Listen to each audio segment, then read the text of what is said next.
Desde 2018 nós estamos realizando onderzoek de Labor Force Survey aqui. Para o onderzoek aqui, nós estamos entrevistando, nós estamos subveld, nós temos indicadores que estão subveld, onde estamos entrevistando rond de 2.000 adresas na Aruba, que cobre full Aruba.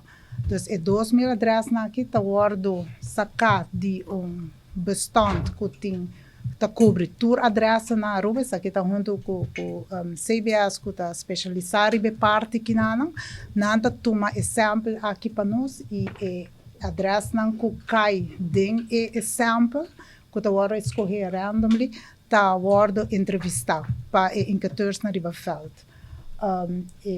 Na 2018, tem o período de 19 de outubro para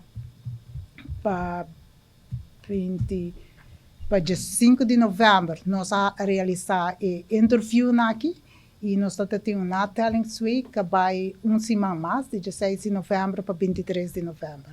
Em total, nós vamos entrevistar rond de 5.300 pessoas de idade de 5 ou mais, de 5 anos ou mais. E com o exemplo aqui, nós interview que agora realizar de uma forma de face-to-face. Então, indicadores estão caminhando e adressa com a cai de exemplo. E toda pessoa de 5 anos ou mais está agora entrevistar. Nós estamos face-to-face, então, via tablet, a informação está agora em cá e a asina verde agora processar.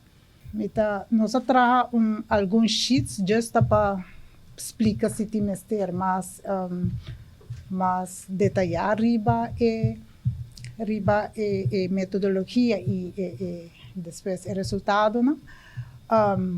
Eigenlijk nós está usando nós está haci investigacion aqui com instrução linha de International Labour Organization e nós está mantendo sobre que nós está dividir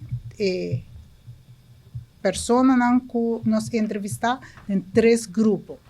O que está que está trabalhando, werkende, é que está buscando trabalho, não está trabalhando, mas está buscando trabalho, o que nós chamamos workloose, e também é inativo, pessoas que não está trabalhando, não está buscando trabalho e denan não está aí muito não está para escola, mas também não está pensionado.